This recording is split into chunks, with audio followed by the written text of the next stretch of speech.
What's up, guys? Ncaa 31 here, Ncaa 13 online dynasty footage, HP Legends Season 1. I am so behind, so behind. This is the last video of Season 1, then I gotta crank out a couple of user games from Season 2, just already underway.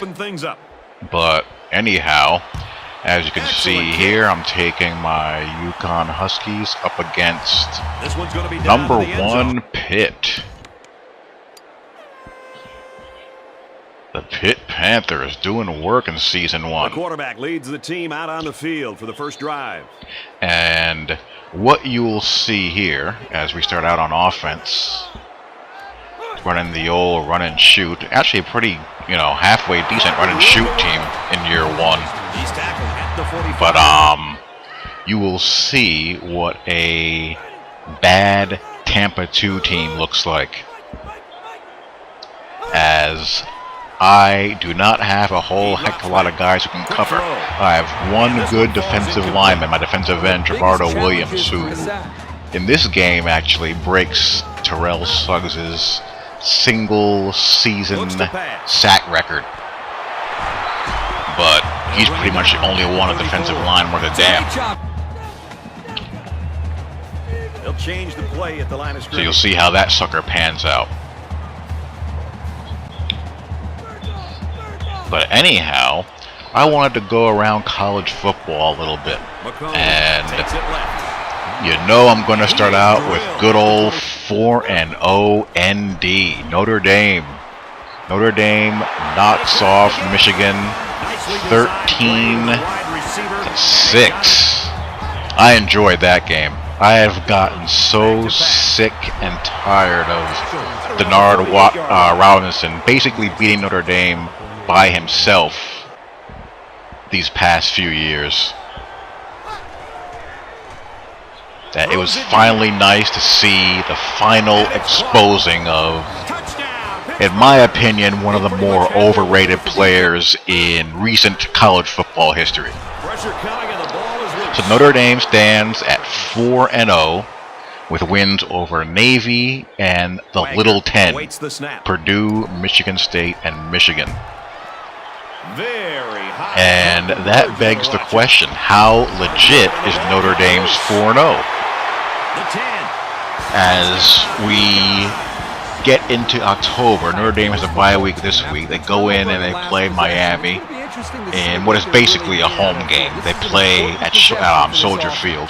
Then they have Stanford, BYU, Oklahoma. I think they'll handle Miami, and I think they'll handle Stanford as well. And let me tell you why. The two teams that I think will give them the most trouble are Oklahoma and USC, because those are the two teams that are best equipped to handle Notre Dame's weakness. Notre Dame's front seven can play with anyone. It's the best front seven they've had in about 10 years, or at least since Justin Tuck was there. But easily the best front seven they've had in close to a decade, maybe more. I mean, they have multiple guys on their defensive line and linebacker unit that are going to play in the NFL. And where their weakness is, that I think will get exposed, is in their secondary. They're not very strong, deep, or experienced there, and guys keep on getting hurt. Low Wood hurt. Jamore Slaughter hurt. And we have a converted wide receiver playing one corner and a bunch of freshmen, surrounding him. Ball on the 24-yard line. So that's going to be a problem.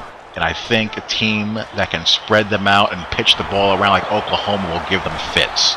USC with their wide receivers and Barkley will give them fits. But I think they can handle a pro-style, run-balanced offense like Miami or Stanford will throw at them. They can handle that. I think their performance against Michigan State and Michigan, proves that. but a team that can really throw the football around and can spread the field with multiple wide receivers, that's going to be a problem. But, you know, overall, I'm pretty happy. I am pretty happy. I'm actually more concerned about the offense because they have shown a tendency to be pushed around. And, of course, you have the quarterback question. Reese or Golson? Golson or Reese? I think if it was me, I'd go with Reese. I actually like Tommy Reese. He, you know, doesn't have the flashiest physical skills on the face of the earth, but he makes good decisions, and, you know, BK seems to trust him, as opposed to Golson, who I think has more talent, and I think will be okay, but he's just not ready. He's too up and down. So I think they're better off going with Reese. You know, hopefully, you know, Golson doesn't get his confidence shaken too much, and go with a guy who you at least know can make sound decisions for you. So that's my take on Notre Dame's 4-0. I think they have enough to be undefeated until they hit Oklahoma. Then we'll see how they can handle a team that can really throw the football around.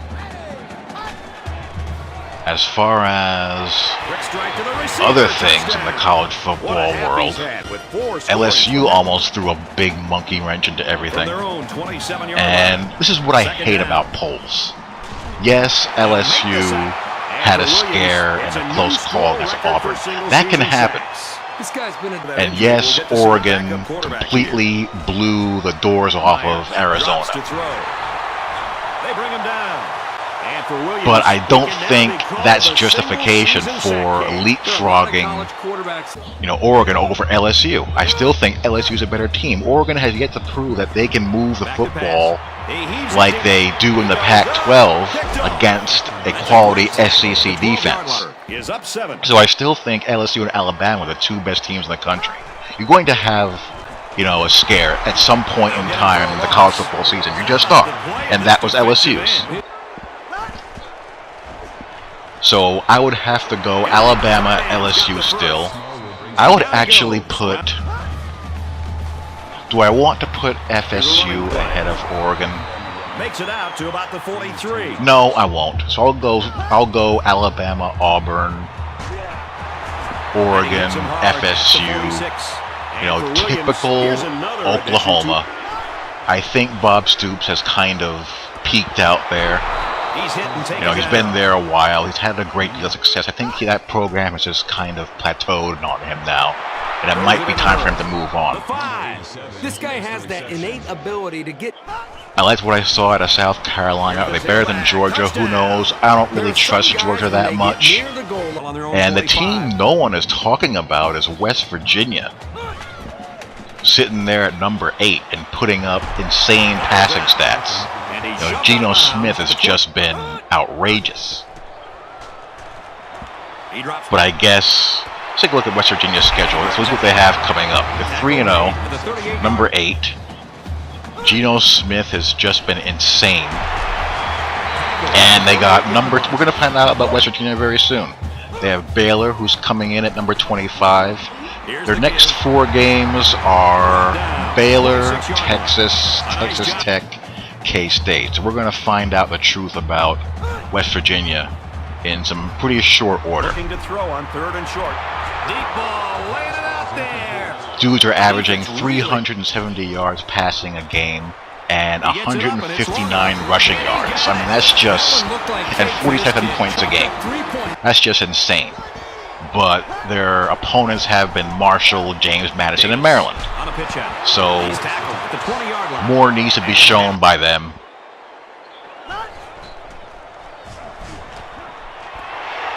Quick throw. And what else? He was the last line of defense. The rest was kind of pretty much status quo, except for UCLA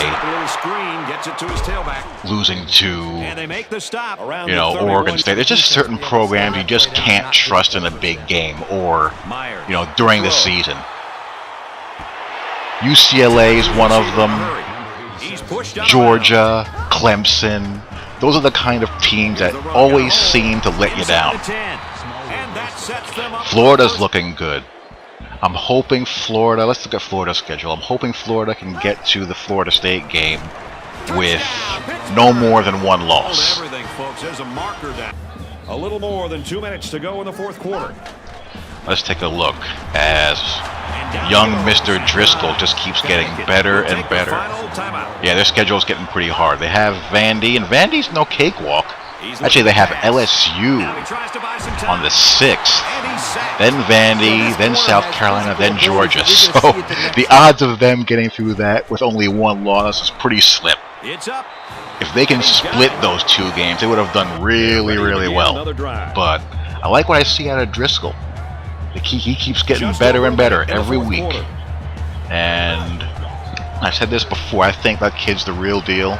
I've seen him play a lot, and I think Gator fan is going to be very, very happy with him when, you know, he fully matures and gets a grasp and a handle on his abilities in the offense.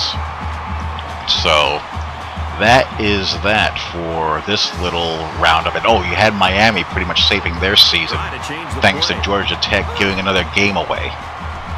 I always pay attention to Georgia Tech. I'm a big Paul Johnson fan. I really wanted them to win that game, but the U got it done, and they lived to fight another day. So that would have been a disastrous loss for Miami and a big win for G-Tech.